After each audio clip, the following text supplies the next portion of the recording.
आज देखो, आज हम क्या क्या पढ़ेंगे। आज पढ़ेंगे अल्फाबेट क्या है, बोलना नहीं। पहले हमारी बात ध्यान से सुनो। पहले क्या किया जाता है पढ़ने के लिए? सुना जाता है, फिर बोला जाता है, तब पढ़ा जाता है, उसके बाद लिखा जाता है। किसी चीज को सीखने के लिए हमको 4 रूल फॉलो करने पड़ते हैं। पहले सुनो, फिर बोलो, फिर पढ़ो, देन लिखो। समझ में आया? तो सुनो, सबसे पहला काम क्या है? सुनना। जब हम बोलने के लिए कहें तब तुम लोग बोलना। तो आज हम पढ़ेंगे अल्फाबेट। क्या पढ़ेंगे? सबसे पहले ALPHABET अल्फाबेट पढ़ेंगे। फिर उसके बाद पढ़ेंगे कि लेटर क्या है। फिर उसके बाद पढ़ेंगे वर्ड क्या है, ठीक है। उसके बाद पढ़ेंगे सेंटेंस क्या है। समझ में आया कि नहीं समझ में आया? इतनी चीज हमको पढ़नी है। तो पहला क्या हम पढ़ने जा रहे हैं? अल्फाबेट। क्या पढ़ने जा रहे हैं?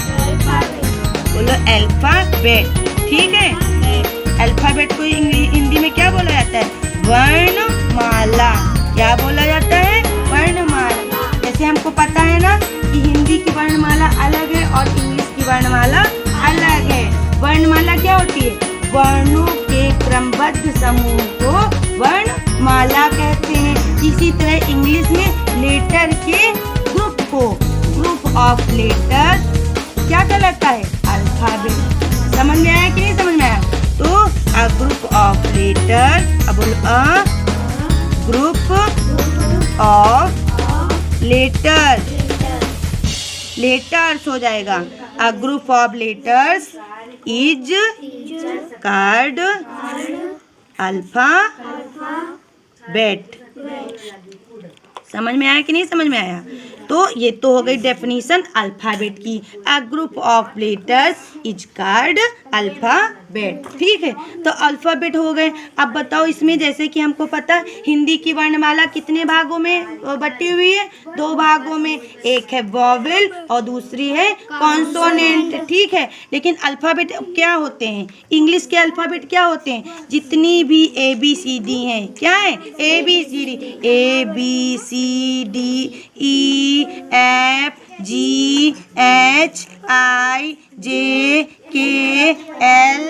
ठीक है।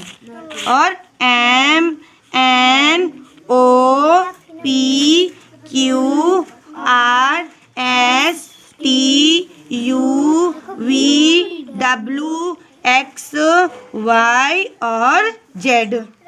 समझ में आया कि नहीं समझ में आया? ठीक हो गए। ये क्या हो गए? सारे अल्फाबेट हो गए। A to Z ये सारे लेटर जब मिल जाएंगे, ग्रुप बन जाएगा, तो वो हो जाएगा अल्फाबेट। समझ में आया कि नहीं समझ में आया? इसमें हर लेटर को, इसमें A क्या है? Letter, B letter, C letter, D letter, E letter, ये सारे क्या है? अकेले अकेले लेटर। और जब एक साथ में बोले जाएंगे तो ये लेटर्स हो जाएंगे। समझ में आया कि नहीं समझ में आया? अब बताओ अल्फाबेट कितने भागों में डिवाइडेड है? 2। कितने? 2। अल्फाबेट 2 सेक्शन में डिवाइडेड है, ठीक है। 2 सेक्शन में। कितने? 2। पहला क्या है? वॉवेल।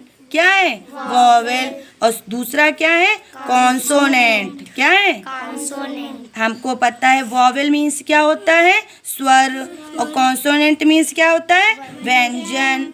समझ में आया कि नहीं? जैसे हिंदी में स्वर व्यंजन होते हैं, उसी तरह इंग्लिश में भी क्या होता है? वॉवेल और कॉन्सोनेंट। क्या होता है? वॉवेल और कॉन्सोनेंट। और वॉवेल क्या होते हैं?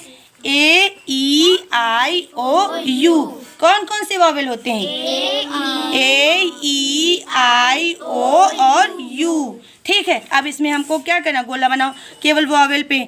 AEIO और U, ये सारे क्या हो गए? जिनमें हमने गोला करा हुआ है वॉवेल। और बाकी सारे क्या हो गए? कॉन्सोनेंट। कॉन्सोनेंट कौन कौन से हुए? BCDFGHIJKLMNPQRSTUVWXYZ।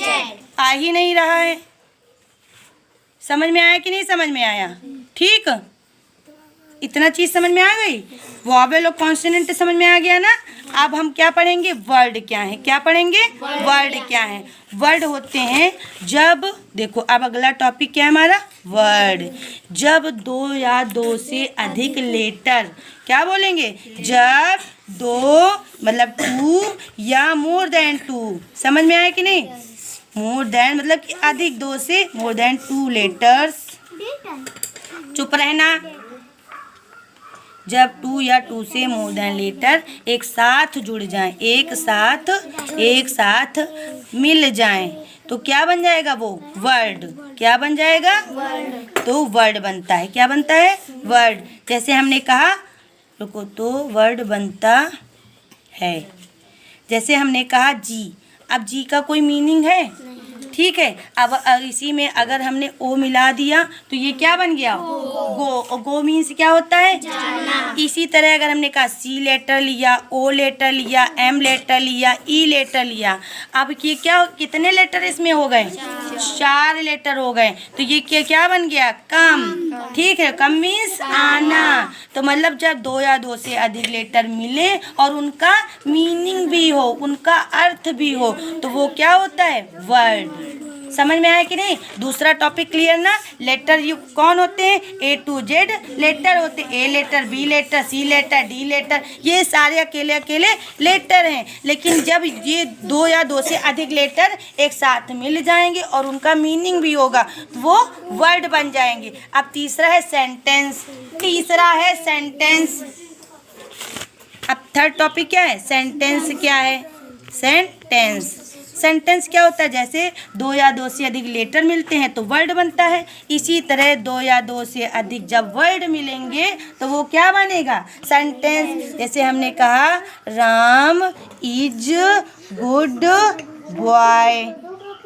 अब ये बताओ, राम वर्ड है कि लेटर है, राम वर्ड है कि लेटर है, वर्ड है। आर लेटर है, ए लेटर है, एम लेटर है। जब 3 लेटर साथ मिले तो वो बना राम। आई एस लेटर मिला तो बना is. G double O D letter से ये सारे चारों लेटर मिले तो बन गया good. B O Y 3 letter एक साथ मिले तो बन गया बॉय। अब ये पूरा ये क्या बन गया, एक वर्ड, 2 वर्ड, 3 वर्ड, 4 वर्ड। जब 4 वर्ड एक साथ जुड़ गए तो वो क्या पूरा बन गया, सेंटेंस। समझ में आया कि नहीं। लेटर सबसे स्मॉल वर्ड वो होता है, इंग्लिश में सबसे छोटा इकाई, छोटी इकाई या स्मॉल यूनिट क्या है, लेटर। उसके बाद लेटर से क्या बनता है, वर्ड। वर्ड से क्या बनता है, सेंटेंस। इतनी चीज क्लियर हो गई ना, ठीक है। अब बताओ इंग्लिश में सबसे स्मॉल यूनिट क्या है, क्या बताओगे, वर्ड है। स्मॉल लेटर क्या है, सबसे स्मॉल यूनिट क्या है, लेटर। क्या है, लेटर। समझ में आया कि नहीं। सबसे स्मॉल यूनिट लेटर है। लेटर जब या दो से अधिक लेटर मिलेंगे तो क्या बनेगा, वर्ड। वर्ड जब दो या दो से अधिक वर्ड एक साथ मिलेंगे तो क्या बनेगा, सेंटेंस। इतनी चीज क्लियर। वॉवेल कौन कौन से होते हैं, ए ई आई ओ यू, और बाकी सब 500। और टोटल लेटर कितने होते हैं, 26 होते हैं। इंग्लिश अल्फाबेट में कितने लेटर होते हैं, 26। समझ में आया कि नहीं समझ में आया, क्लियर ना। अब डन करें, ठीक।